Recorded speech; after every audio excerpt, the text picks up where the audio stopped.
მოგესალმებით, დღეს 11 აპრილია, თქვენ უყურებთ ყოველდღიურ რეალურ სივრცეს, მე მისი წამყვანი ნინო ზაუდაშვილი გახლავართ.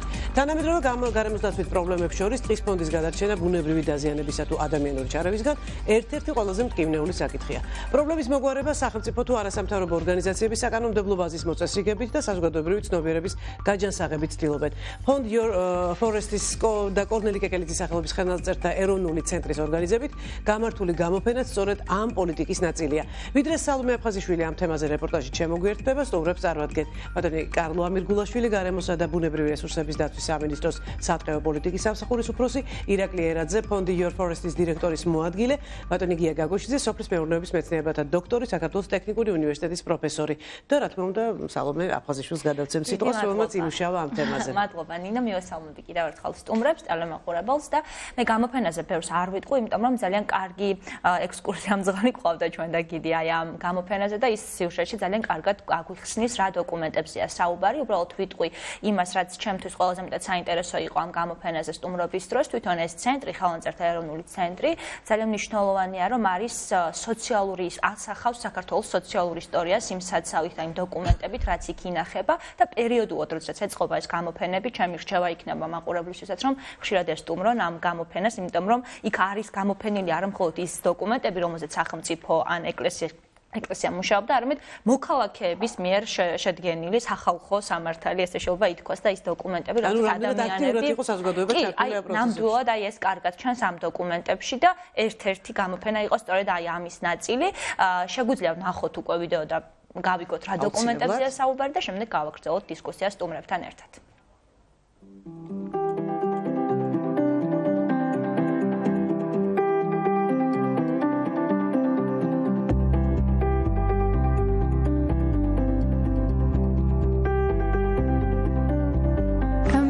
არის ისტორიული დოკუმენტები, რომლებიც არაერთხელ გამხდარა ისტორიული თუ ფილოლოგიური თვალსაზრისით შესწავლის ობიექტი, თუმცა პირველად მივაქციეთ ყურადღება იმ დეტალებს, რომელიც დაცულია ამ დოკუმენტებში, ტყესთან დაკავშირებული ქცევის წესების თაობაზე. ამ დოკუმენტების განხილვით ჩვენ ვხედავთ, თქვით როგორ იყო სამოხელეო აპარატი ტყესთან და ბუნებრივ რესურსებთან დაკავშირებით. შეშის გამოტანის როგორი გრაფიკები არსებობდა, ამის დადგენა არის შესაძლებელი. რა ღირდა ისა თუ ის ტყეში მოპოვებული რესურსი, შეშასაშენი მასალა, წყნელი კოჭი თუ სხვა როგორც ასე არის მოხსენიებული დოკუმენტებში. აქ არის ორი დოკუმენტი, ერთი გაცემული ბრძანება მეფის მიერ, ერთი გაცემული ბრძანება კათალიკოსის მიერ. ანუ ეს არის კუთვნილების ორი ფორმა. ერთ შემთხვევაში მეფე ფლობს ტყეს და იქიდან შეშის გატანაზე ან არ გატანაზე გასცემს ბრძანებას მეფე, მეორე შემთხვევაში კათალიკოსი, რომელიც გასცემს ნებართვას ამა თუ იმ ტყიდან შეშის გამოტანაზე.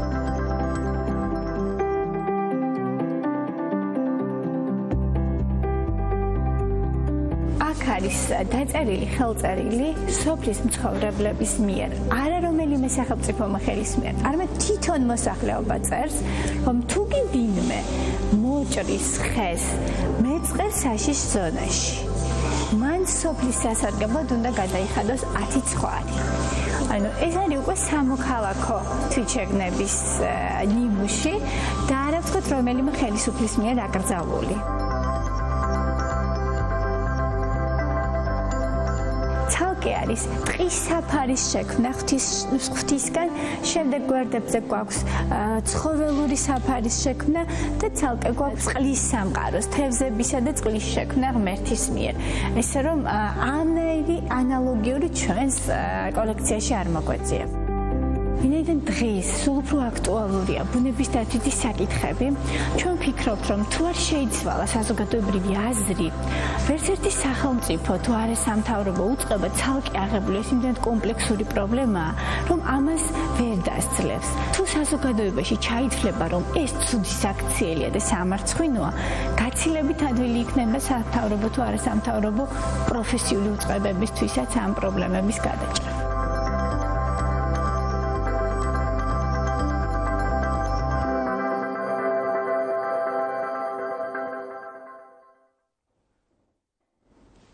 ბატონ გია, პირველი კითხვა იქნება თქვენთან. ჩვენ ახლა ნახეთ სახელმწიფოს, ეკლესიის და საზოგადოების ესეთი სანიმუშო დამოკიდებულება, თუ შეიძლება ასე ითქვას. ყოველთვის ის რაც ეწერა, ალბათ სრულდებოდა კიდევაც. ყოველთვის მე მინდა რომ ვიფიქრო ასე. სალომე, პირველ რიგში უღრმესი მადლობა ამ თემაზე მუშაობისთვის. რამდენად შეესაბამება ეს ყველაფერი სინამდვილეს თქვენი ინფორმაციით? პირველ რიგში უღრმესი მადლობა მოწვევისათვის, მოგესალმებით თქვენ, მივესალმებით ჩვენს ტელემაყურებელს და მცირე ლირიული გადახვევა თუ შეიძლება ასე ითქვას, როდესაც აქეთ რო იტყვიან აუდიტორიიდან მოვედი პირდაპირ ტექნიკური უნივერსიტეტის დღეს გადაცემაში მონაწილეობის მისაღებად. ჩვენმა დეკანმა, ჩვენი აგრარული მეცნიერებების და ბიოსისტემების ინჟინერინგის ფაკულტეტის ბატონმა გიგა კვარცხავამ, თქვენმა მეგობარმა, ჩვენმა პროფესორმა ქალბატონმა ნინო ზაქარიაძემ, დიდი სერგო ზაქარიაძის შვილმა, დიდებულმა ქალბატონმა და მთლიანად ფაკულტეტმა დიდი მოკითხვა გადმოგცათ და ეს შემთხვევით არ არის, იმიტომ რომ ჩვენ რო იტყვიან ან მონაწილეობას ვიღებთ, ან ძალიან ესეთი ინტერესით ვადევნებთ თვალყურს თქვენს გადაცემას, ჯერ კიდევ გასული წლის ივნისის თვეში მანამდეც ქალაქის ეკოლოგიურ პრობლემებთან დაკავშირებით, შემდეგ როდესაც ვერემ ამხელა უბედურება დაატეხა ქალაქს თავს და ასე შემდეგ, ფაქტიურად შეიძლება ითქვას, რომ თქვენი გადაცემა ამ ყველაფრის მოვლენების შუაგულში, ეპიცენტრში ტრიალებდა და შეიძლება ითქვას, პირველმა დაარისხა, შემოკრა განგაში ზარები და ეს ყველაფერი რა თქმა უნდა ძალიან ამიტომ არის რომ ძალიან მაღალი ღირებულების გადაცემაა თქვენი გადაცემა და ასე ვთვლით კიდევაც ეს რომ იტყვიან მცირე შესავალი. ახლა რა შეეხება თქვენ შეკითხვას, მე იმას ვიტყვი რომ ეს ყველაფერი ადრე რაც ხდებოდა, ახლა როგორ არის იცით, თქვენ ახსენეთ კეკელიძის სახელობის ხელნაწერთა ცენტრი, ასე ქვია მე მგონი ინსტიტუტს, დღეს ის დიახ დოკუმენტაცია რაც წარმოდგენილი იქნა, მაგრამ ეს მე რამდენადაც ვიცი არის მე-11 საუკუნიდან მე-17 საუკუნის ჩათვლით ეს დოკუმენტები და სხვათა შორის ეხა მე პირადად მქონია ხოლმე ასეთი მომენტი, როცა მიმუშავია გარკვეულ დოკუმენტაციაზე, მაგრამ სრულად რა თქმა უნდა ამხელა უზარმაზარ მასას, ძირითადად რა თქმა უნდა იქ სადაც ტყეზე იყო საუბარი, სატყეო ურთიერთობებზე, იგივე შეშის გაცემა, ტყის გაშენება, ვთქვათ ნადირობა და ის რაც თვითონ ტყეს ეხება, მაგრამ მე მინდა გითხრათ, რომ არსებობს ისტორიული დოკუმენტები, რომლებიც ჯერ კიდევ ჩვენ წელთაღრიცხვამდე ანტიკური ხანიდან და ცოტა იქიდანაც კი არის, ასე ვთქვათ, არსებობს ეს უცხოელი ბერძენი და სხვა, ასე ვთქვათ, მეისტორიეების, რომლებიც მიუთითებენ არა მხოლოდ საქართველოში, არამედ მსოფლიოში არსებულ ტყესთან და ბუნებასთან დაკავშირებით ძალიან დიდ კულტურაზე ამ ურთიერთობისა. ხა ბოლოს და ბოლოს ყველაფერს თავი დავანებოთ, ერთ-ერთი საოცრება მსოფლიოსი სემირამიდას ბაღები, ეს არა მხოლოდ თქვათ ლანდშაფტურ არქიტექტურული გეგმარებითი და ამგვარი კუთხით არის უნიკალური, არამედ სწორედ ტყემცენარეულობის სივრცობრივი განლაგებით, მათი ფუნქციონალური დანიშნულებიდან ის არ იყო მხოლოდ რაღაცა ესეთი ლამაზი პეიზაჟის, იქ იყო გარემო, სადაც ძალიან ადვილად ეცხოვრებოდა ადამიანს, კულტურა ტყის მიმართ, მცენარის მიმართ, დამოკიდებულების კუთხით ხომ ეს ოდითგანვე არსებობდა და ბატონო, აუცილებლად მინდა ჩავერთო ახლა და უბრალოდ მინდა გითხრათ, როდესაც არის საუბარი, რომ ჩვენ გაცილებთ უდიერად ვექცევით ახლა ვიდრე ადრე ჩვენს ქვეყანა, ჩვენ ტყეს და მწვანე საფარს, ყოველთვის არის ხოლმე არგუმენტად მოიშველიებენ, რომ უჭირთ ადამიანებს. მე მინდა აქვე შევნიშნო და იმედია თქვენს დამეთანხმებით იმაში, რომ საქართველო მდიდარი ქვეყანა, არ ვიცი, განსაკუთრებულად მდიდარი ქვეყანა არასდროს ყოფილა და გლეხს ყოველთვის უჭირდა საქართველოში. ყოველთვის დალხენით არასდროს გვიცხოვრია, მაგრამ მოყრობა მწვანე საფარის მიმართ გაცილებით უფრო ვთქვათ, სათუთი და ფაქიზი იყო, იმიტომ რომ ადამიანები მაშინ გაცილებით მეტად აცნობიერებდნენ, ვთქვათ, რა პრობლემები შეიძლება წამოსულიყო. ცოდნა იყო მეტი თუ რასთან იყო დაკავშირებული ეს დამოკიდებულება. ტყესთან დამოკიდებულება ქართველი კაცის ძალიან ხშირად გადიოდა მისი არსებობა არარსებობის, ასე ვთქვათ, ზღვარზე. ახლა რა მაქვს მხედველობაში მოგესწრებათ მთელი ჩვენი ისტორია, ეს არის გაუთავებელი ომები, განუწყვეტელი დაპყრობა ჩვენი მიწების, განთავისუფლება და ასე შემდეგ და როდესაც გადამთიელი საქართველოში შემოდიოდა, პირველი რასაც აკეთებდა ეს ქართული სულიერების სიმბოლოს და მხნეობის ვას ჩეხდა და გარდა ამისა ქართველ კაცს უსპობდა თავშესაფარს, ბუნებრივ თავშესაფარს, რომელიც იყო ტყე. ხა, როდესაც ქართველი კაცი ტყეში გადიოდა და მოგესალმებათ მონღოლებმა რამის საუკუნე იბატონეს საქართველოში, ხომ? ამ ხნის მანძილზე ფაქტიურად ის ტყე იყო ქართველი კაცისთვის მწვანე ჯავშანი, ციხესიმაგრე შესამოსელის, ანუ ტანსაცმლის და საკვების წყარო, რაც ყველაზე მთავარია. ხო და ბუნებრივი აი ქართველი კაცი ეს შეგნებაც იყო, რა თქმა უნდა. და მერე კიდე რა თქმა უნდა აი იმის ესე იგი ახმა და სწორედ ახმა რომ თუ არ იქნებოდა ტყე საქართველოს არსებობას ძალიან დიდი საფრთხე დაემუქრებოდა და არის კიდევ ერთი რამ, რომელიც წარსულში და დღესაც აი ახლა წეგან სიუჟეტში ახსენეს, რომ დამეწყრილ ადგილასო ხის მოჭრაო ისჯებოდა გონი 10 წუთი და ასე შემდეგ, ხომ? ეს ოდითგანვე ასე იყო. ადრეც ასე იყო და დღესაც აი ამგვარი მიდგომა არის საქართველოს მოგესალმებათ ურთულესი რელიეფის მქონე ქვეყანაა და 80-85% ეხა ეს ძალიან რთული მთაგორიანი რელიეფით არის წარმოდგენილი და 98% თუ არ ვწდები მთაზე მოდის ტყის მასალები. დიახ და ტყეს უპირველესი და უმთავრესი ფუნქცია ყოველთვის ჰქონდა საქართველოში დაცვითი, ანუ ნიადაგ დაცვითი, შემდეგ უკვე წყალშენახვითი ფუნქცია, შემდეგ ყველაფერი კლიმატმარეგულირებელი და ასე შემდეგ და ბალნეოლოგიური, კურორტოლოგიური და ასე შემდეგ. ანუ ეს ტყე ქმნიდა იმ სასიცოცხლო გარემოს, რაც ადამიანის ქართველი კაცის არსებობისთვის იყო აუცილებელი. ეს იყო ადრეც და ესეა დღესაც. ჩვენ საუბრობთ წარსულში, თქვათ, როგორ ხდებოდა ამ დოკუმენტებზე დაფუძნების ტყის ტყეზე ზრუნვა და ზოგადად, ანუ როდესაც ადამიანი იწყებს ჩარევას, როდესაც აქტიურად იწყება ურბანიზაციის პროცესი ჩვენს ქვეყანაში და სხვა ქვეყნებშიც, განვითარებულ ქვეყნებშიც, თუ შეგიძლიათ დაასახელოთ რაღაც კონკრეტული ეტაპები, როდესაც ხდება უკვე ზიანის მიყენება ტყის ფონდისთვის. თქვენ ამას სწავლობთ, კარგად იცნობთ ამ ეტაპებს და თუ შეგვიძლია გამოვუყოთ ეს ეტაპები, როცა ინგრევა ეს კულტურა და იწყება დაზიანება ტყის. ზოგადად რეალური ზიანი ხდება თვალნათელი. ხო, ეხლა მე შორიდან წეგან იმიტომ მოუვარე, რომ ერთი სიტყვით რო ვთქვათ, აი ტყესთან მიმართებაში ტყით სარგებლობის კულტურა ქართველ კაცს ყოველთვის ჰქონდა და ეს მსოფლიოშიც იყო და როგორც გითხარით საქართველოშიც. ეხლა რა არის იცით მსოფლიოში და ნებისმიერ საქართველოს ავიღოთ ურბანიზაციის პროცესი, რა თქმა უნდა, ძალიან ბევრ პრობლემას აყენებს აი ამ კუთხით ეკოლოგიურს და ასე შემდეგ, მაგრამ და საქართველოს რაღაც შორს წავიდეთ, აი 90-იანი წლები გავიხსენოთ, ეხლა საქართველოს ფაქტიურად გადაარჩინა ტყე. განსაკუთრებით ჩვენი ეხლა არის ესეთი მონაცემები, რამდენად ზუსტია მე არ ვიცი ბოლო პერიოდში, დაახლოებით 600,000 კომლი ცხოვრობს სასოფლო-სამეურნეო რეგიონებში. ეხლა წარმოიდგინეთ თქვენ, ეს არის მიახლოებითი ციფრი, პლუს მინუს რაღაც, ხომ?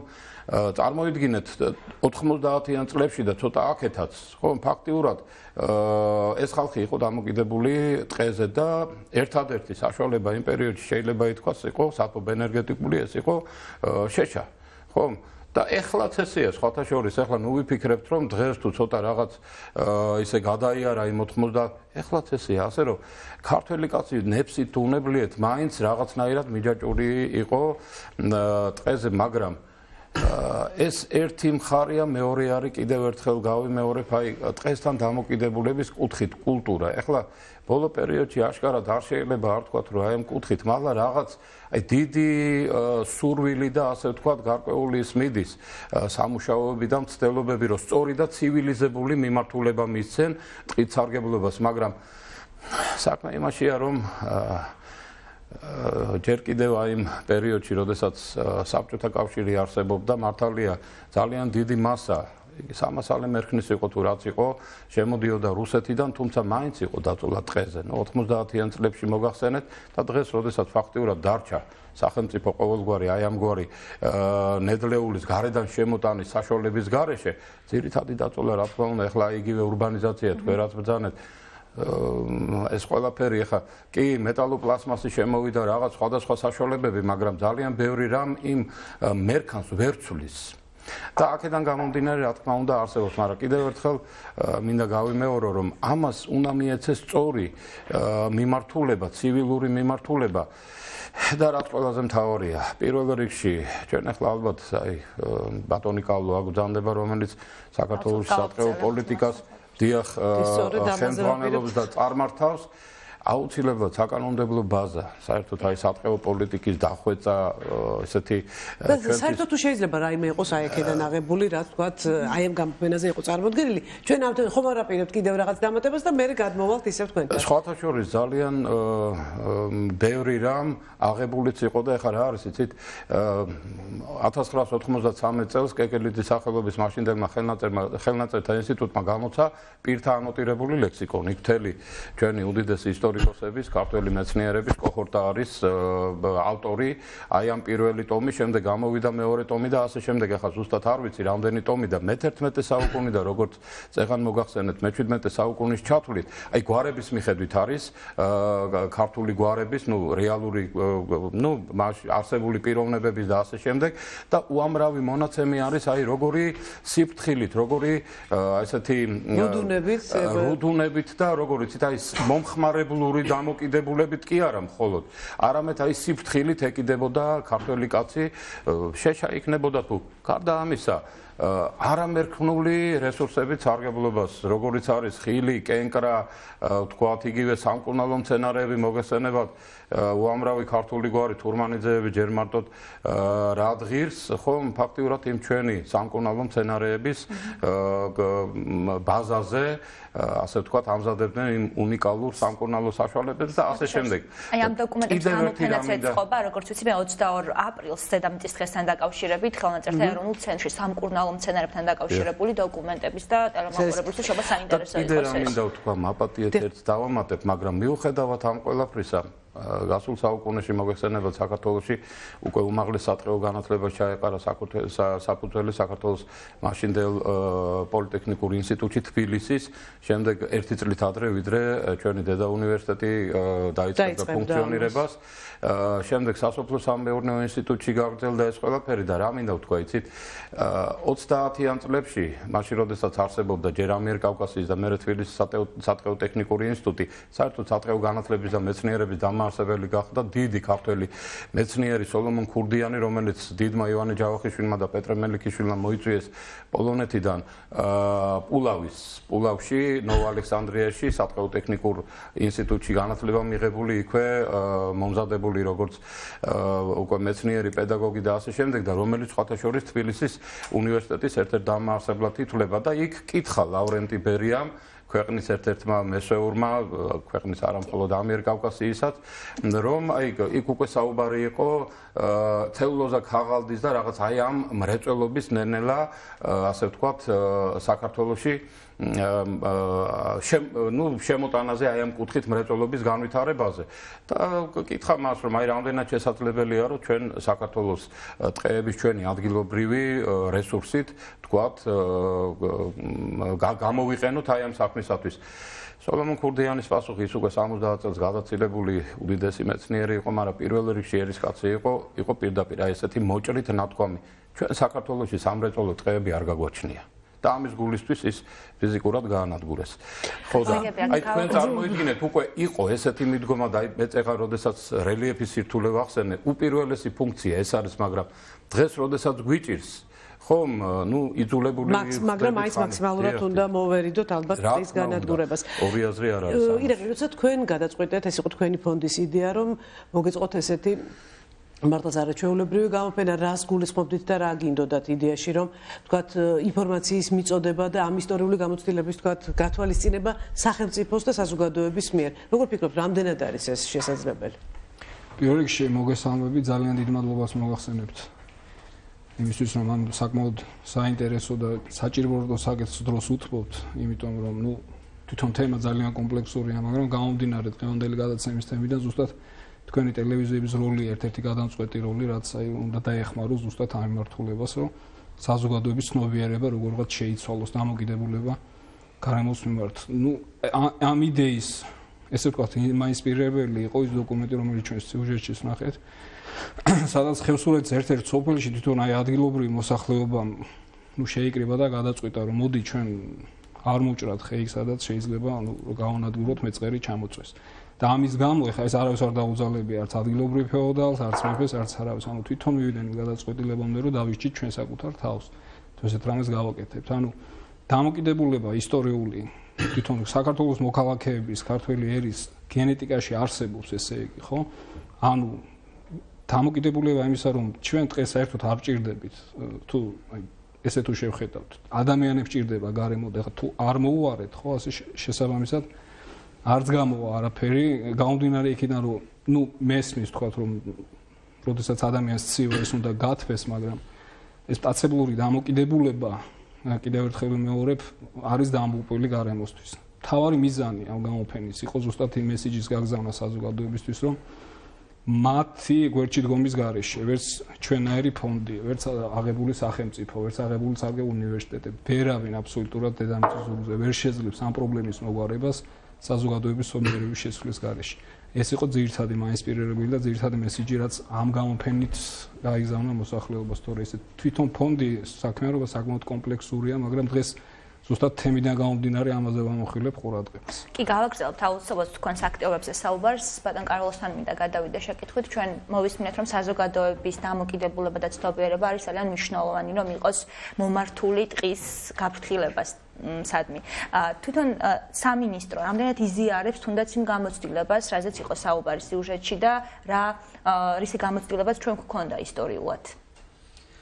კი ბატონო, რა თქმა უნდა, პირველ რიგში უნდა აღინიშნოს, რომ გამოცდილება, რომელიც აქ ითქვა წარმოდგენილი იყო, იგივე ამ მუზეუმის ხელნაწერებში, საგრძნობლად არის შეცვლილი და ის არის ძალიან გაუარესებული, იმიტომ რომ როდესაც საუბრობდა ქალბატონი ამ შეთანხმებაზე სოფლის თემის მოსახლეობისა, ეს არის დღეს ევროპული მიდგომა იგივე სათემო ტყეების მართვის, როდესაც თემი ყოველგვარი, ასე ვთქვათ, სახელმწიფო სამსახურებისა და კანონმდებლობის ჩარევის გარეშე თანხმდება ტყის მართვის საკუთარ პრინციპებზე, ანუ სამოქალაქო დონეზე წყვეტს ამ საკითხებს და სხვათა შორის ჩვენ გასულ წელს, როდესაც ტყის ახალ კოდექსზე დაიწყო ინტენსიური მუშაობა, მოვიაზრებდით, რომ მუნიციპალური ტყეების მართვასთან ერთად შესაძლებელი შეიძლებოდა ყოფილიყო სათემო ტყეების მართვა.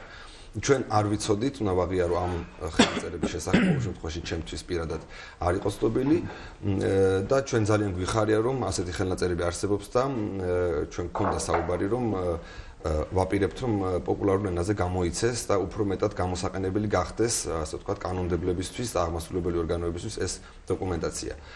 სამწუხარო რეალობა არის ის, რომ ჩვენ შევხვდით სხვადასხვა რეგიონში ინგლისის სპეციალისტებთან ერთად, რომლებიც არიან ამ სათემო ტყეების სპეციალისტები, ადგილობრივ მოსახლეობას. და ჩვენ ვესაუბრეთ, რომ რა სიკეთის მომტანი თუნდაც შეიძლება იყოს, რომ აღარ ვისაუბროთ, თქვათ, ეკოლოგიურ წმინდა გარემოსდაცვის საკითხებზე, ტყის კუთვნილება თემისათვის. როდესაც მათ შეუძლიათ, რომ თვითონ გააკეთონ ორგანიზება გარკვეული საქმიანობის და ამონაგები ამ საქმიანობიდან, თუ კი ამას ეკონომიკური თვალით შევხედოთ, მოახმარონ საბავშვო ბაღის, იგივე სოფლის კეთილდღეობას, განვითარებას. და სამწუხაროდ ჩვენთვის იყო პასუხები ძალიან უარყოფითი, როდესაც მოსახლეობამ ძალიან მასიურად მიუთითა, რომ ეს არის სახელმწიფოს პრეროგატივა, სახელმწიფომ უნდა აიღოს თავის-თავის ასე შემთხვევაში რას იზამს სახელმწიფო? როცა პირდაპირია გადმოდებული თემ სახელმწიფომ აიღო ეს პასუხისმგებლობა სახელმწიფოს პასუხისმგებლობა რა თქმა უნდა არ მოუხსნია და იგი არის დღეს კიდევ 100%-ით მესაკუთრე ტყის ქვეყანაში. ისტორიულადაც ასე იყო სამწუხაროდ. თუმცა არსებობს სხვადასხვა ქვეყნებში სხვადასხვა გამოცდილება, მაგალითად ნაწილი როცა არის კერძო საკუთრებაში, ნაწილი როცა არის სახელმწიფო საკუთრებაში. თქვენ ფიქრობთ, რომ მაინც საქართველოს შემთხვევაში 100% უნდა იყოს სახელმწიფოს მართვის ქვეშ, რადგან მოსახლეობისგანაც ეს მესიჯი მოვიდა. არა, მე არ ვფიქრობ, რომ ასე უნდა იყოს. ჩვენ ახალი ტყის კოდექსი, რომელიც უკვე ბოლო კორექტირებას გადის და ორ კვირაში უკვე პარლამენტში უნდა შევიდეს, უკვე მოიაზრებს ორ სხვა საკუთრების ფორმას. ანუ საქართველოს ჩვენ გვექნება თუ კი ეს კოდექსი ამ ფორმით დამტკიც და მომავალი წლიდან სამუნიციპალური მართვის ტყეები, როდესაც ადგილობრივ თვითმმართველობამ მოუწევს პასუხისმგებლობის აღება და იგი უკვე არის ორგანული კანონით მართვაზე პასუხისმგებელი სუბიექტი, უბრალოდ აქამდე არ მომხდარა ტყის გადაცემა და ჩვენ დავაკონკრეტეთ ძირეული ასპექტები თუ როგორ უნდა მოხდეს გადაცემის პროცესი მართვიდან საკუთრებაში გადაცემამდე. აქვე უნდა კითხოთ აუცილებლად, არსებობს თუ არა ის რესურსი, რომელიც ყველა მუნიციპალიტეტში ამ კანონის და კოდექსის მიხედვით უნდა არსებობდეს, რომელიც პასუხისმგებელი იქნება თავის კონკრეტულ, თქვათ, რეგიონზე. არის თუ არა ეს მინიშნებული, თქვათ, რესურსი თუ არ არსებობს, ოღონდ სანამ ამას ვიტყვი, მე მინდა შევეხო სატყეო განყოფის საკითხს, რომელიც გიამაც აღნიშნა, რომელიც არ არის სახარბიელო ვითარებაში დღეს საქართველოში. ძალიან ნაკლები სტუდენტი, აბიტურიენტი ინტერესდებოდა თემით, გამომდინარე იქიდან რომ მქონდა მოთხოვნა ამაზე. ცუდი რეპუტაცია და ეს ბოლო წლების განმავლობაში არსებითად იცვლება ეს მიდგომა ტყისადმი, თუმცა ძალიან ბევრმა, ასე ვთქვათ, შეიცვალა პროფესია ან ჩააბარა სხვა მიმართულებით. ეს ახალი ტყის კოდექსი ყველა მართვის ორგანოს იქნება ეს მუნიციპალური კერძო, რომელიც ასევე შემოდის კერძო საკუთრების ფორმატ თუ სახელმწიფო ავალდებულებს სავალდებულო მონაწილეობას ტყის მართვაში მეტყევე სპეციალისტებისა. ეს ნიშნავს იმას, რომ ჩვენ გვინდა ერთის მხრივ მეტყევეები, რომელსაც აქვს უმაღლესი განათლება და მეორეს მხრივ პროფესიული განათლების მქონე სატყეო საქმის სპეციალისტები დავუბრუნოთ ტყის მართვაში. და რა თქმა უნდა, კანონი გაწერილია ისე სარეფორმო პერიოდზე, რომ ეტაპობრივად ამოქმედდეს ეს მუხლები. ანუ ჩვენ პირველივე წლიდან, რა თქმა უნდა, ვერ შევძლებთ სასურველი რაოდენობის კვალიფიციური კადრის, ასე ვთქვათ, შეთავაზებას მუნიციპალიტეტებისთვის. აქ ერთი რამე მინდა ვთქვა, რომ ეს დათქმა არის რემიგრაციის, ასე ვთქვათ, წამახალისებელი და გვინდა რომ სოფლად ცხოვრება ახალგაზრდებს მივცეთ შანსი ადგილზე დასაქმდნენ ამ მიმართულებით. ანუ ჩვენ შემოდგომაზე პირველად ახალციხეში და კაჭრეთში, კახეთის რეგიონში 2 პროფესიულ სასწავლებელში შევთავაზებთ პირველ პროფესიულ განათლებას საქართველოში, რომელზეც არსებობს 30 წლიანი წყვეტა. რომლის შემდეგაც ჩვენ გარკვეული რაოდენობა უკვე პროფესიული განათლების მქონე პირები გვეყოლება იმისათვის, რომ ამ გამოწვევას უპასუხონ. თვითონ კანონი არის რევოლუციური. რატომ ტექნიკურ უნივერსიტეტში არ არიან ახალგაზრდები? უმაღლესი განათლება. ეს უკვე ეხება პროფესიულ დონეზე. ეს უკვე ეხება უმაღლეს განათლებას. ჩვენ ვიცით ალბათ ბატონი გაიტყვის შემდეგ რომ გაიზარდა სტუდენტთა, ასე ვთქვათ, მომართიანობა ბოლო წლებში, იმიტომ რომ უფრო მეტი დაინტერესება გაჩნდა ამაზე სამინისტრომ, რა თქმა უნდა, გარკვეული სამუშაოები გაანახორციელა და რა თქმა უნდა, მუნიციპალიტეტები უნდა იყოს ამისთვის მზად. ანუ ახალი კანონმდებლობით ჩვენ ჩავთვალეთ, რომ საერთაშორისო საუკეთესო პრაქტიკა ტყის მართვისა არის, სწორედაც მუნიციპალურიც. ჩვენ სამწუხაროდ იმ რეალობას, რაშიც დღეს არის თვითმმართველობები, ფინანსური და ადამიანური რესურსიდან გამომდინარე, არ უნდა დაუცადოთ და ჩვენ, ასე ვთქვათ, გრძელვადიანად უნდა დავგეგმოთ უკვე და ეს ამ კანონში დაითქვა. ასევე დაითქვა კერძო საკუთრება და ეხლა რას მოიაზრებს ეს? ძალიან ბევრი ტერიტორიები საქართველოში ბოლო 20-30 წლის განმავლობაში ბუნებრივად გატყევდა. ანუ მეორე, ასე ვთქვათ, მედალის მხარეც გვაქვს. ეს ნიშნავს იმას, რომ მაგალითად რაჭის მაგალითი რომ ავიღოთ, მოქალაქეებმა მიატოვეს თავისი სასოფლო-სამეურნეო სავარგულები, ჩამოსახლდნენ ქალაქებში ან საქართველოს საზღვარი დატოვეს. ამ ტერიტორიაზე აღარ მოხდა ბუნებრივად სარგებლობა, ანუ მიწათსარგებლობა და ბუნებრივად მოხდა გატყევება, ანუ მივიღეთ ბუნებრივი ტყე. თუ კი ეს ამ კოდექსის მიერ დათქმულ, ასე ვთქვათ, დეფინიციას, ახალ დეფინიციას ტყისა შეესაბამება, რომელიც არის 0,5 ჰექტარზე მეტი და ეს იქნება უბრალოდ მათი კერძო საკუთრება, მათ აქვთ იმის საშუალება, რომ სახელმწიფომ მათ ეს ტერიტორია დაურეგისტრიროთ როგორც ტყე და ამ მომენტიდან ისინი გახდებიან ტყის მესაკუთრე, რომელიც აქამდე არ არსებობდა. თუმცა ჩვენ ამ საარქივო მასალებით ვიგებთ, რომ არსებობდა განსაკუთრებით მაღალმთიან საქართველოში. ეს აჭარაში დღესაც არის შემორჩენილი, როდესაც მოსახლეობა, ასე ვთქვათ, სახელობითი ტყეები აქვს, წინაპრების, ასე ვთქვათ, დაცულ ტყეებს დღესაც იცავს. სვანეთშიც, კი ბატონო, და ისინი არ ჭრიან ისეთ ადგილზე ტყეებს, რომელზეც მათ აი ვინ გააკონტროლებს იმას კერძო განსაკუთრების შემთხვევაში, რომ ისინი არ მოჭრიან ამ ტყეებს, იმ შემთხვევაში თუ შეცივდებათ, ან მოუნდებათ გათბობა, ან თქვათ რაღაცა სხვა დანიშნულებით. აი ეს კონტროლი როგორ მოხდება? ახალი ტყის კანონმდებლობით იყოფა მართვისა და ზედამხედველობის ფუნქციები. ანუ ყველა ვინც იქნება მართვაზე პასუხისმგებელი, მათ შორის კერძოდ, მათ არ ექნებათ ფიზიკური დაცვის ფუნქცია იმავდროულად. ეს ნიშნავს იმას, რომ სახელმწიფო თავისთვის იტოვებს ამ ფუნქციას, რომ განახორციელოს სახელმწიფო კონტროლი.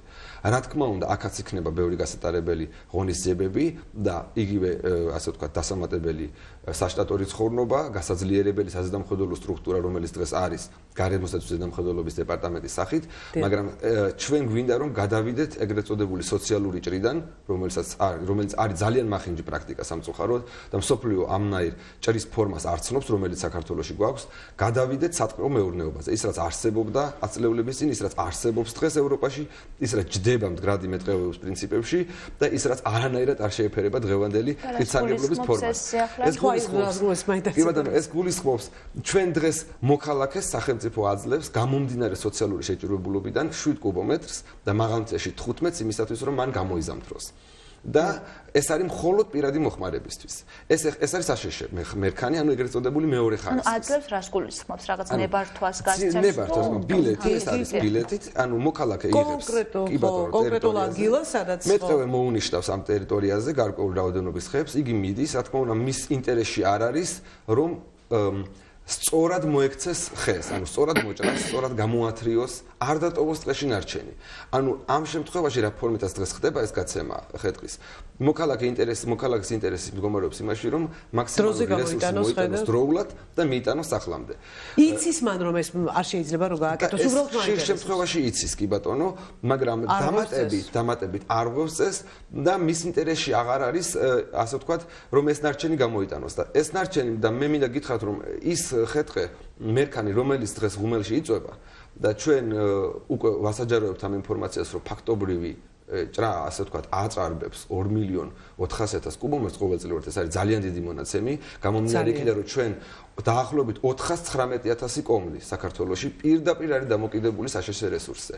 ეს ნიშნავს გვიბიძგებს სწორედ აი ამ დაუყოვნებლივ რეფორმაზე, კანონმდებლობით და ასევე სამთავრობო დონეზე მიდის მოლაპარაკებები ალტერნატიულ საკითხებზე. ბატონო ეკლე, აუცილებლად მაინტერესებს თქვენი მოსაზრება ამასთან დაკავშირებით მუნიციპალური მართვა ტყეების, თქვათ, თქვენ როგორ ვფიქრობთ, არის თუ არა ეს ერთ-ერთი გამოსავალი საქართველოს ტყის გადასარჩენი? ჩემი პირადი აზრით, ჩვენი მეცნიერების აზრით და ჩვენი ფონდის ესე ვთქვათ, ყველა იმ თანამშრომლის აზრით, რომელიც ჩართულია ამ პროცესებში, აბსოლუტურად ვეთანხმები ბატონ კარლოს. ის ფორმა, რაც არსებობს დღეს საქართველოში ტყის სარგებლობის, მართლა ძალიან უხეში თუ არ იქნება, არის მახინჯი ფორმა. მუნიციპალური და გარდა მუნიციპალურისა კერძო საკუთრებაში არსებული ტყეები უფრო მეტ პასუხისმგებლობას უწესებს თვითონ მესაკუთრის. აქ არ არის საუბარი მარტო იმაზე, რომ აი მოდით, ანუ ნაკლებ ეფექტურია სახელმწიფოს მხრიდან კონტროლი, დაჯარიმება, ზეწოლა და ასე შემდეგ. მეტად უფრო ეფექტურია, როდესაც საკუთრებაში აქვს კერძო პირს ტყე ან მუნიციპალიტეტს. მეტი პასუხისმგებლობა ამაზე, ეს ერთი პირველი და მეორე, რაც მთავარია, თვითონ ადგილობრივი მოსახლეობის, ზუსტად ისევ დღევანდელი თემიდან გამომდინარე, ადგილობრივი მოსახლეობის დამოკიდებულება იცვლება, იმიტომ რომ ის არ შეყურებს თქვათ სამინისტროს არ შეყურებს ცენტრალურ აპარატს, რომ ის არის პასუხისმგებელი ამ ტყეს მოუაროს, ამ ტყით მომამარაგოს და ასე შემდეგ. ანუ ისე პასუხისმგებლობამდე მივდივართ, რომელიც თავის თავზე ითავისებს. გარდა ამისა, ამ რეფორმის გატარების შემთხვევაში აჩკარა გახდება და ამას ჩვენი ფონდის დაეხმარება მოსახლეობას, რომ დაინახონ მათ კავშირი, რომ ტყე არ არის მარტო თქვათ ჰაერი. ასოციაცია ტყესთან მიმართებაში პირველი გვიჩნდება ჰაერთან მიმართებაში, სუფთა ჰაერთან მიმართებაში და ასევე გათბობის საშუალებებთან. არა, ტყე და სოფლის მეურნეობა ეს არის ძალიან მჭიდრო კავშირში ერთმანეთთან. სწორედ ამ რეფორმის გატარების შემთხვევაში, ანუ მუნიციპალიტეტების საკუთრებაში და მათ მმართველობაში გადაცემის შემთხვევაში გაჩნდება ზუსტად ეს ლინკი, ესე ვთქვათ, ეს კავშირი, რომ ადგილობრივი მოსახლეობა დაინახავს, რომ ტყე, როგორც ვთქვათ, წყალშენახვითი, თქვათ, ხე, რომელიც იცავს ნიადაგს ეროზიისაგან და ასე ხარისგან და ძალიან ბევრი ბუნებრივი ორგანიზმი. სოფლის მეურნეობა ვერ იარსებებს სწორად მართული ტყის გარეშე. სხვა შეიძლება გუშინ წინ გახდით ოზურგეთში და სწორედ დიდი ჩაის პლანტაციების ირგვლივ სულ არის ნაძვები, რომლებიც ხარისგან იცავენ პლანტაციებს და იქ აჩერებენ. ხელოვნურად გაშენებულია, ესე იმდენად მნიშვნელოვანი კიპარისები და ბევრი სხვადასხვა. აუცილებლად მინდა ერთი კითხვა დაგისვათ, სამი მაპატიე წაგართვი ბევრი დრო, თუმცა თქვენ როგორ ფიქრობთ, მაინც საზოგადოების გათვითნობიერებისთვის აი რა აუცილებელი ნაბიჯებია გადასადგმელი? კი მუნიციპალიტეტი, კი სახელმწიფო, მაგრამ თვითონ საზოგადოება როგორ მივაწვინოთ ხმა და როგორ გავაგებინოთ, რომ ეს ყველაფერი არის მათთვის სასიცოცხლოდ მნიშვნელოვანი. მესმის თქვენი შეკითხვის არსი პირველ რიგში უნდა შევთანხმდეთ იმაზე, რომ ეს არ არის ერთი დღის საქმე, ამას სჭირდება საკმაოდ დიდი პერიოდი, რომ საზოგადოება მივიდეს ამაზე. მე როგორც ვიცი, გარემოსდაცვის სამინისტრო უკვე საბავშვო ბაღებში იწყებს რაღაც საგამართლებლო პროექტებს, რომელიც დაეხმარება ბავშვებს, რომ ბავშვობიდანვე შეცვალოს დამოკიდებულება. გარდა ამისა, აუცილებელია შექმნათ მაგალითები. ჩვენი ფონდი არის ზუსტად აქეთ მიმართული. ჩვენი ფონდის აქტივობები დაგეგმილია ისე გარდა ვთქვათ საზოგადოებრივი ცნობიერების შეცვლისკენ და შემდეგ კონკრეტული მაგალითებით, კონკრეტული სადგურებით, კონკრეტული პოლიგონების მშენებლობით, სადაც მოსახლეობა დაინახავს, რომ ვთქვათ 1 ან 10 ჰექტარზე ტყის და სოფლის მეურნეობის ორივეს ერთად სწორი მენეჯმენტის შემთხვევაში შესაძლებელია როგორც ეკონომიკური ეფექტის მიღება, ასევე ტყის შენარჩუნება, პირიქით განაშენიანება და ბევრი პრობლემის მოხსნა თქვათ რაც მოსახლეობას აწუხებს. ანუ ორი მიმართულება, ერთი ქვეცნობიერებაზე ზემოქმედება ბავშვების ასაკიდან აბსოლუტურად გვერდში უდგავართ სამინისტროს სამმართველობით ჩვენს გვაქვს სკოლებში დაგეგმილი მომავალში უნდა განახორციელოთ და მეორე მაგალითების შექმნა სწორი მენეჯმენტის. მაგალითად მე მგონი მაინც ნომერ პირველი. ხო, ეს ერთობლივად უნდა მოხდეს. ძალიან მნიშვნელოვანი. ბატონი გიას აზრით ძალიან საინტერესოა ამ ახალ კოდექსთან დაკავშირებით თუ იყავით თქვენ ან თქვენი თქო სპეციალისტები ჩართული მასზე მუშაობის პროცესში და რა შენიშვნები გაქვთ? ეხლა სანამ კოდექსზე გადავიდოდი, აქ წეღან ბატონმა კალომ ახსენა ქალბატონმა ნინომაც და თქვენ განათლება, სატყეო განათლება, აგერ პროფესიულ განათლებაზე იყო საუბარი. და მე მინდა ვთქვა, რომ 1894 წელს დაარსდა პირველი საშუალო, ასე ვთქვათ, სატყეო სასწავლებელი მაშინდელი რუსეთის იმპერიის 10 გუბერნიაში და ერთ-ერთი გახლდათ ახალციხის გუბერნია და დაიწყო სპეციალისტების მომზადება. შემდეგ როგორც მოგახსენეთ, ტექნიკურ უნივერსიტეტში 17 წელს სასოფლო-სამეურნეო ფაკულტეტზე სატყეო სპეციალობა დაარსდა და აგრონომიული სპეციალობა და ასე შემდეგ. ეხლა ერთი მინდა ვთქვა, რომ აი ბატონმა კალომ ბრძანა, რომ მოთხოვნა და დაინტერესება სატყეო სპეციალობით ნაკლები იყო. არ იყო ესე. ესე არ იყო ნამდვილად. მე 10 წელი გავხდით სატყეო ფაკულტეტის დეკანი სახელმწიფო აგრარული უნივერსიტეტის. მართალია დიდი რაოდენობით არ ვიღებდით, მაგრამ ყოველ შემთხვევაში მე ნამდვილად ვერ ვიტყვი იმას, რომ დაინტერესება არ იყო. აი იმაში კი ნამდვილად დავეთანხმები, რომ ბოლო პერიოდში ნამდვილად არის უფრო მეტად დაინტერესება. ეხლა ჩვენ ტექნიკურ უნივერსიტეტში ნუ პირველი მიღება იყო სატრანსპორტო ფაკულტეტზე, სატრანსპორტო და მანქანათმშენებლობის ფაკულტეტზე, სადაც ფასიანზე 30 ადგილზე, 40 ადგილზე მივიღეთ 40 სტუდენტი და 12 სტუდენტი სხვა უმაღლესი სასწავლებლებიდან გადმოვიდა. ეს ფასიანზე და უკვე ახალ ფაკულტეტზე, ჩვენი აგრარული მეცნიერებების და ბიოსისტემების ინჟინერინგის ფაკულტეტზე, რომლის არ შეიძლება არ აღნიშნო, რომ იტყვიან ამის დაარსების მოთავე, საფუძველის ჩამყრელი და უზარმაზარი მოამაგე ტექნიკური უნივერსიტეტის რექტორი პირადად ბატონი არჩილ ფრანგიშვილი გახლავთ. ეს საოცარი პიროვნება, რომელიც არ მხოლოდ ამ ჩვენ სპეციალობას, არამედ არ ვიცი, შეიძლება ითქვას, რომ საოცარ საქმეებს აკეთებს და საოცარი საქმეები კეთდება მისი ხელმძღვანელობით. ხომ, აი ამ ფაკულტეტზე უკვე შარშან წინ და შარშან, ანუ პირველი და მეორე კურსი ყავს უფასო განათლებაზე, აი შარშან წინ 100 ადგილზე 100 სტუდენტი მოვიდა და ანუ რესურსი არის, ჩვენ შეგვიძლია ვთქვათ, რომ სულა არსებობს. შეიძლება ითქვას, რომ აი ამ ფაკულტეტზე აგრარული მეცნიერებების და ბიოსისტემების ინჟინერინგის მარტო სატყეო სპეციალობაზე სწავლების სამივე საფეხურზე, ბაკალავრიატში, მაგისტრატურაში და დოქტორანტურაში 180-მდე სტუდენტი ყავს. 180-მდე სტუდენტი, ეს ცოტა არ არის. პლუს მინუს რაღაც, ხო, ნუ აღარ ვამბობ ეხლა აგრარული მიმართულების სხვა სპეციალობებზე. ეს ახალგაზრდები თქვა სწავლენ რეგიონებში სამუშაოდ, ეს ახალგაზრდები რეგიონებიდან არიან და სწორედაც რეგიონებში სწავლენ, მაგრამ აი აქ არის აღლისთავი ეხლა იმაშიც მე სხვანაირად ნუ ჩავამართმევთ, მაგრამ უზარმაზარი არმია საქართველოში პროფესიონალი მეტყევეების.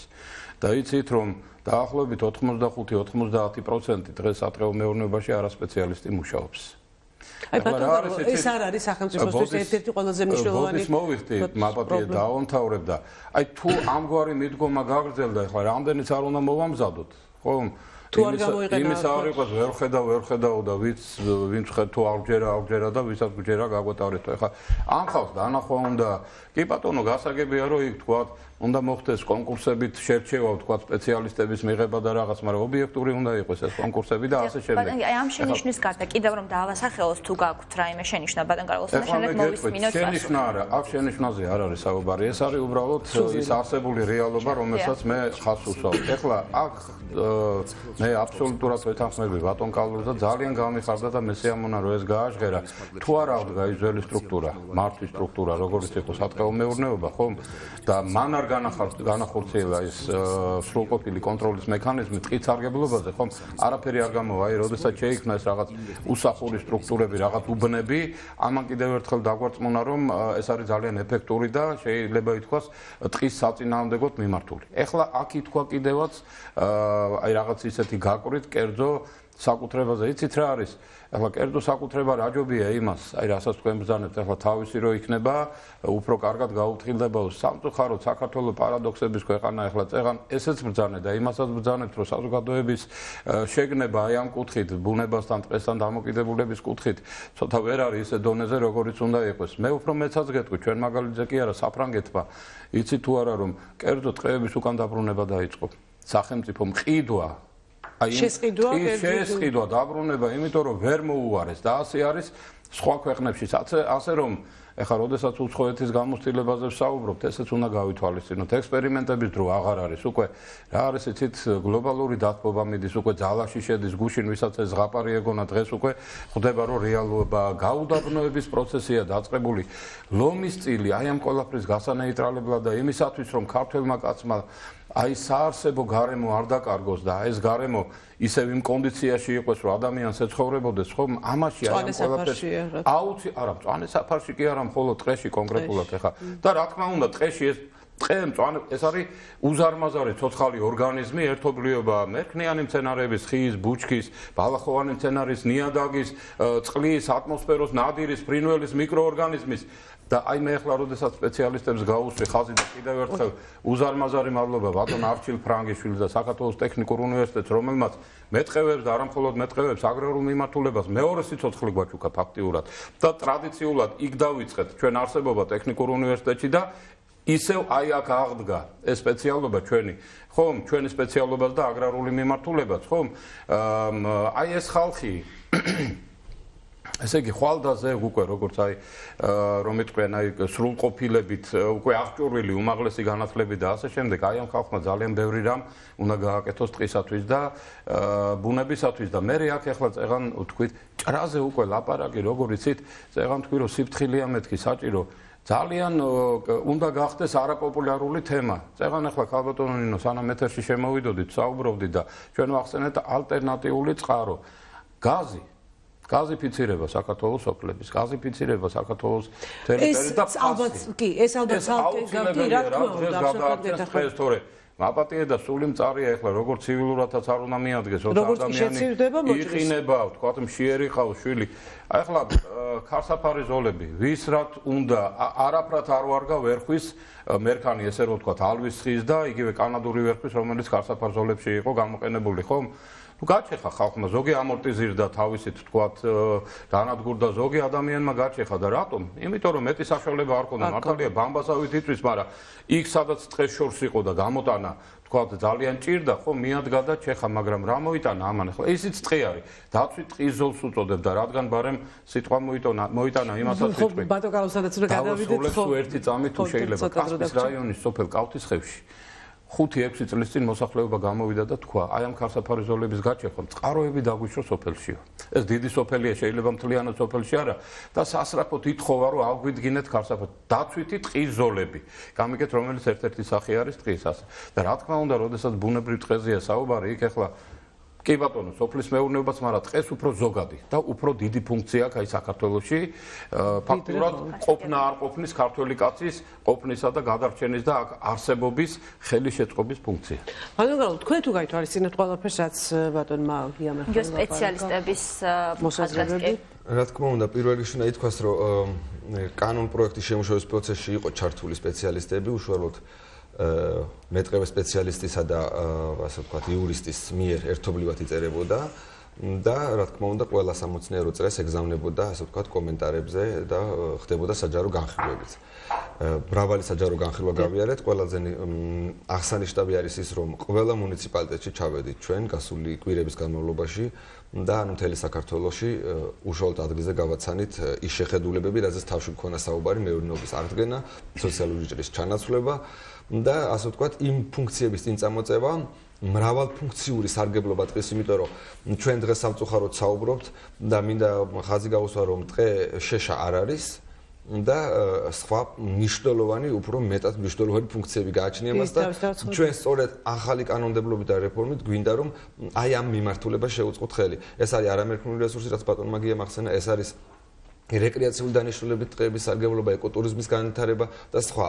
აქ აღსანიშნავია ის, რომ აი წინა პარმა, რომელზეც ჩვენ გადაცემის ლეიტმოტივად გასდევს ის გამოფენა, რაც ჩატარდა, ძალიან კარგად იცოდა ნიადაგის დაცვის ფუნქცია სწორედ და ის რომ ჩვენ საქართველოს გვაქვს უზარმაზარი ფუფუნება, რომ ფაქტიურად ჩვენ მიწის ქვეშა წყლებით სარგებლობთ როგორც სასმელ წყალს და ეს წყლები დამოკიდებული არის, რომლის მარაგებიც მცირდება სამწუხაროდ ტყის შემცირებასთან ერთად, დამოკიდებული არის პირდაპირ ტყეებზე და ჩვენ 98% მთის ტყეები გვაქვს, ამიტომ მრავალფუნქციური სარგებლობის პროცესში და კოდექსი სხვათა შორის ითვალისწინებს ტყეების 4 კატეგორიად დაყოფას და აქ ერთ-ერთი არის დაცული ტყეები, დაცვითი ტყეები და სარეკრეაციო საკურორტო ტყეები.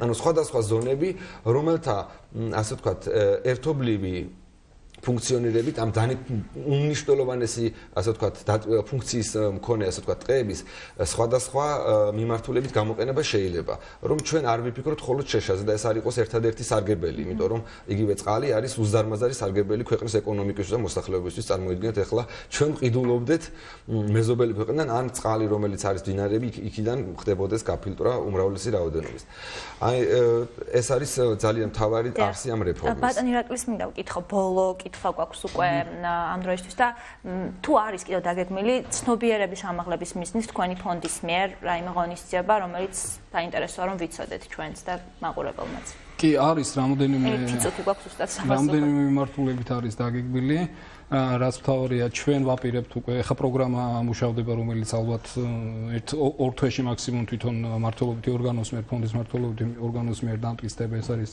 სკოლაში დაწყება იმ პროგრამების ხა დეტალებზე ჯერ არ შემიძლია საუბარი დეტალებზე ჩვენ შეგვიძლია ცალკე შევიკრიბოთ და ცალკე ვისაუბროთ გარდა ამისა არის მეორე მიმართულება სადაც უკვე როდესაც დაიწყება იმ სადგურების მშენებლობა რომელიც ჩვენს ფონდს აქვს გათვალისწინებული იქ მოხდეს უცხოელი ექსპერტების როგორც მეტყევების ისე ეკოლოგების და ასე შემდეგ ჩამოყვანეს ისრაელიდან ევროპიდან და ასე შემდეგ რომელთან ერთადაც იმუშავებენ ზუსტად ქართველი სტუდენტები და მათთან ერთად უკვე კლასიდან გამოსული აუდიტორიიდან გამოსული პრაქტიკაში შეხედავენ და პრაქტიკაში განახორციელებენ იმ ქმედებებს რაც საჭირო არის თქვათ ამ ცნობიერების ასამაღლებლად და ასევე პროფესიულად განვითარებას. ძალიან წარმატებას გისურვებთ, რა თქმა უნდა და მე ზუსტად ერთი წუთი დამჩას სამწუხაროდ და უნდა ბათუმის თემა წარმატგინო აუცილებლად. ბათუმში ეგრეთ წოდებული ჭაობის უბანზე ავტომობილით გადაადგილება მთავარ პრობლემად რჩება. ჯერ კიდევ გასულ ზაფხულს წყალმომარაგებისა და წყალარინების სისტემის რეაბილიტაციის მიზნით გადათხილი ქუჩები ამ დრომდე მოუწესრიგებელია. პუშკინის, ლერმონტოვის, ჭავჭავაძისა და მიმდებარე ქუჩებზე სარეაბილიტაციო სამუშაოები მერიის ინფორმაციით ჯერ კიდევ ნოემბერში უნდა დაწყებულიყო. ეს ინფორმაცია მერიის წარმომადგენლება ჩვენს ეთერშიც დაადასტურეს. თუმცა ამ დროისთვის მხოლოდ მელიქიშვილის ქუჩის რეაბილიტაცია განხორციელდა.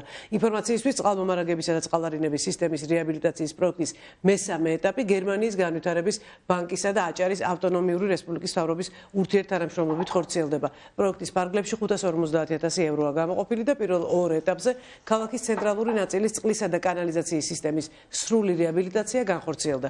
ნახოთ მასალა, რომელიც ბათუმიდან მაია შავაძემ გამოგვიგზავნა. ჩართვაზე უნდა ყოლოდა თენგიზ პეტრიძე ბათუმის მუნიციპალიტეტის მერიის კეთილმოწყობის სამსახურის უფროსი, მაგრამ მერიის საზოგადოებასთან ურთიერთობის სამსახურიდან გითხრეს, რომ დღეს ამ თემაზე რესპონდენტი არ გვეყოლება. ძალიან სამწუხაროა, როცა ქალაქის ოფიციალურ პირებს მოქალაქეების კითხვებზე პასუხის გაცემა არ უნდათ. ეს კიდევ ერთხელ ეხმიანება ჩვენს ერთ-ერთ წინა გადაცემას, სადაც სწორედ ჟურნალისტები საუბრობდით იმაზე, რომ აუცილებელია კომუნიკაცია მოსახლეობასთან. ჩვენ ახლა შემოგთავაზებთ ბათუმიდან მაია შავაძის მიერ გადმოგზავნილ მასალას.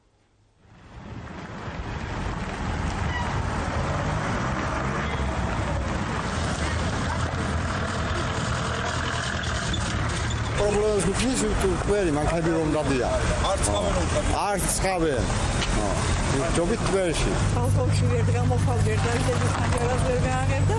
რამე სიტყვი პასუხის გამცემი ვინმე არ არის რომ როდის გაკეთდება რა გაკეთდება. და მივარქვა ოცხ ქვეყანა დავიზა ხედავენ რომ ხალხი იშოვოდა დაავადდა ბავშვების და ძიების. რთულზე მეტი ასრულებთ და ურთულესია მართლაც გადაადგილება ემან. ახლა ეს არის თლად მასგადაგდება იმის ძღოლების და ემის. მაგალითად გვანგრევებენ და მე გამოა დათვალიერება. ამას დათვალიერება რა თუ და უკვე დაგრეულია ამანგრევი ამის შეხედვა.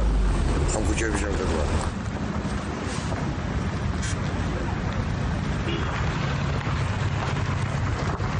ჭერი არის ყველაფერი მანქანები და ინახე რა დღეში აღებია. ამ ხელარ ჭერი ასეთე. ხო და ჩვენ ნამდვილად ვებსახურებით გადასახადებსაც ვიხდით, ყველაფერს ვიხდით, ნორმალურად ვიხდით ყველაფერს, რა ვიცი, დავალიანება ვინმეს არაფერში არ აქვს.